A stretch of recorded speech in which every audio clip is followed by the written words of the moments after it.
Praise lord అందరికీ. ఈరోజు అపోస్తలుడైన పౌలు రోమీలకు వ్రాసిన పత్రిక 10వ అధ్యాయం చదువుకుందాము. ప్రారంభిస్తున్నాను.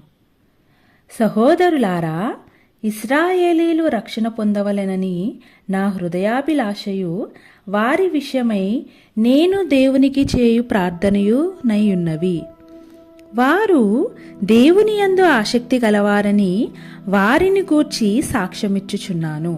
అయినను వారి ఆసక్తి జ్ఞానానుసారమైనది కాదు. ఏలయనగా వారు దేవుని నీతి నెరుగక తమ స్వనీతిని స్థాపింపబూనుకొనుచు దేవుని నీతికి లోబడలేదు. విశ్వసించు ప్రతివానికి నీతి కలుగుటకై క్రీస్తు ధర్మశాస్త్రమునకు సమాప్తి అయి ఉన్నాడు. ధర్మశాస్త్ర మూలమగు నీతిని నెరవేర్చువాడు దాని వలననే జీవించునని మోషే వ్రాయుచున్నాడు.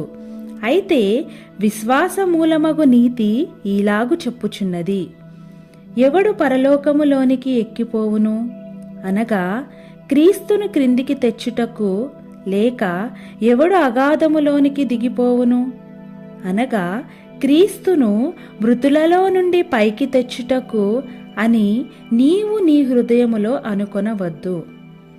అదేమని చెప్పుచున్నది? వాక్యము నీ యొద్దను నీ నోటను నీ హృదయములోనూ ఉన్నది. అది మేము ప్రకటించు విశ్వాస వాక్యమే.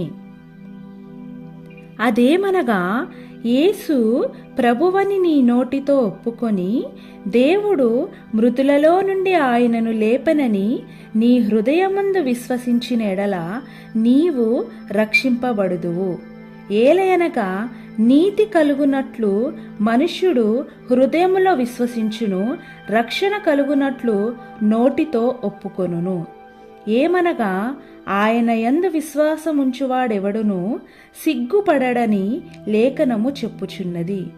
యూదుడని గ్రీసు దేశస్థుడని భేదము లేదు. ఒక్క ప్రభువే అందరికీ ప్రభువై ఉండి తనకు ప్రార్థన చేయువారందరి ఎడల కృపచూపుటకు ఐశ్వర్యవంతుడై ఉన్నాడు. ఎందుకనగా ప్రభువు నామమును బట్టి ప్రార్థన చేయువాడెవడో వాడు రక్షింపబడును. వారు విశ్వసింపని వానికి ఎట్లు ప్రార్థన చేయుదురు? వినని వానిని ఎట్లు విశ్వసించుదురు? ప్రకటించువాడు లేకుండా వారెట్లు విందురు?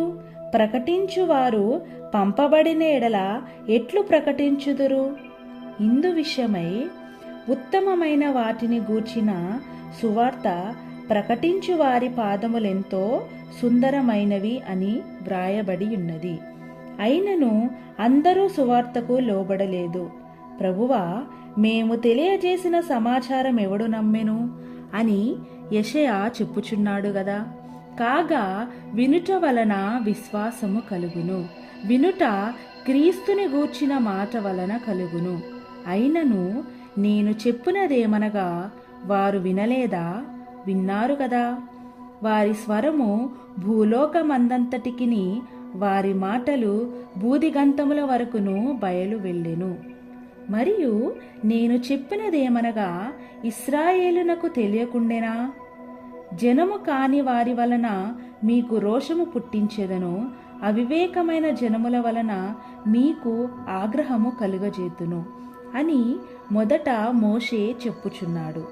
మరియు యెషయా తెగించి, నన్ను వెదకని వారికి నేను దొరికితిని, నన్ను విచారింపని వారికి ప్రత్యక్షమైతిని అని చెప్పుచున్నాడు.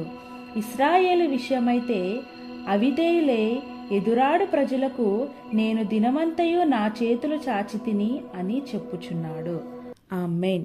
ప్రభువైన యేసుక్రీస్తు వారు ఈ వాక్యమును దీవించి మన జీవితాలలో నెరవేర్చునుగాక. ఆమేన్.